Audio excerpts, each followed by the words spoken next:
उत्तर प्रदेश में निकाय चुनाव को लेकर हर राजनीतिक दल अपनी अपनी रणनीति पर काम कर रहा है, खाका तैयार करने में लगा है और अब बसपा अध्यक्ष मायावती ने भी अपनी अगली रणनीति पर काम कर रही हैं। तो क्या मायावती का नया दाव बीजेपी और सपा के लिए मुश्किलें बढ़ा देंगी? आखिर बसपा अध्यक्ष ने निकाय चुनाव को लेकर क्या खास तैयारी की है? दरअसल यूपी निकाय चुनाव को लेकर अपने सांसदों को मायावती ने जिम्मेदारी सौंप दी है। इसको लेकर बसपा के सभी सांसदों को अहम जिम्मेदारी दी गई है। इसके लिए बूथ कमेटी भी गठित होगी। इस चुनाव में पार्टी कैडर के अलावा अन्य वर्ग के लोगों पर भी फोकस करेंगी मायावती।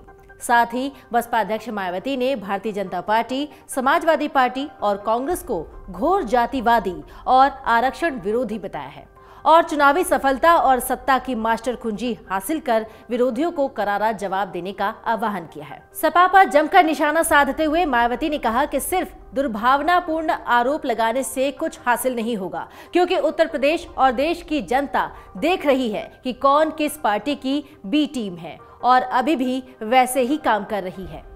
बसपा सुप्रीमो मायावती अपने इस बयान में सपा पर भाजपा की बी टीम होने का आरोप लगा रही थी। उत्तर प्रदेश में निकाय चुनाव को लेकर सियासी बिसात बिछाई जाने लगी है। ओबीसी आयोग की रिपोर्ट को यूपी सरकार ने सुप्रीम कोर्ट में दे दिया है। अब उम्मीदवार को बस निकाय चुनाव के लिए सुप्रीम कोर्ट से हरी झंडी का इंतजार है। ओबीसी आयोग की 350 पेज की रिपोर्ट को यूपी सरकार ने सुप्रीम कोर्ट में दे दिया है, जिसके बाद सुप्रीम कोर्ट में इसकी सुनवाई होगी। ये सूची सुप्रीम कोर्ट की अनुमति के बाद ही जारी की जाएगी।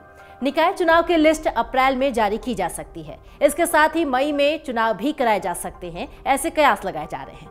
पिछले दिनों ओबीसी आयोग की इस रिपोर्ट को यूपी कैबिनेट की मंजूरी मिली थी। अब इस रिपोर्ट को सरकार ने सुप्रीम कोर्ट में दाखिल कर दिया है। 11 अप्रैल को सुनवाई होनी है। वहीं सरकार ने अपील करते हुए सुप्रीम कोर्ट से जल्द चुनाव कराने को कहा है। आपको बता दें कि इससे पहले ये चुनाव साल 2022 के नवंबर के महीने में होना था, लेकिन इसी कारणों से चुनाव में इतना समय लग गया। लेकिन अब सबका इंतजार खत्म होने वाला है। मायावती ने चुनावी सफलता और सत्ता की मास्टर चाबी हासिल करके विरोधियों को करारा जवाब देने का आह्वान किया है। उन्होंने बसपा मुख्यालय पर कांशीराम को पुष्पांजलि अर्पित करने के बाद आरोप लगाया कि कांशीराम और उनके अनुयायियों का अपमान किया गया है। बाद में पार्टी द्वारा जारी एक बयान में मायावती ने भाजपा, कांग्रेस और सपा पर घोर जातिवादी और आरक्षण विरोधी होने का आरोप लगाया है। मायावती ने कहा कि देश पहले की तरह की आज की जातिवादी सरकार और उन जैसे तत्वों से जकड़ा हुआ है और इसके अभिशाप से छुटकारा तभी मिल सकता है जब इसके सताए हुए लोग वोट डालने के लिए अपने संवैधानिक हक के जरिए राज्य और देश की सत्ता पर काबिज होंगे। इसके लिए ही बसपा की स्थापना की गई है। उन्होंने कहा कि देश और खासकर उत्तर प्रदेश ने भाजपा, कांग्रेस और सपा और उनके घोर जातिवादी और आरक्षण विरोधी रवैये के साथ साथ एससी, एसटी, ओबीसी, मुस्लिम और धार्मिक अल्पसंख्यकों को उनके कानूनी हक और इंसाफ से वंचित रखने के खेल को भी देख लिया है। उन्होंने कहा कि इन पार्टियों की कथनी और करनी में अंतर है, जिससे यह साबित होता है कि ये सभी पार्टियां एक ही थाली के चट्टे बट्टे हैं। इनमें एससी, एसटी, ओबीसी और मुस्लिम समाज को अपने वास्तविक भले की उम्मीद करके रेगिस्तान में पानी तलाशने जैसी ही गलती कतई नहीं करनी चाहिए।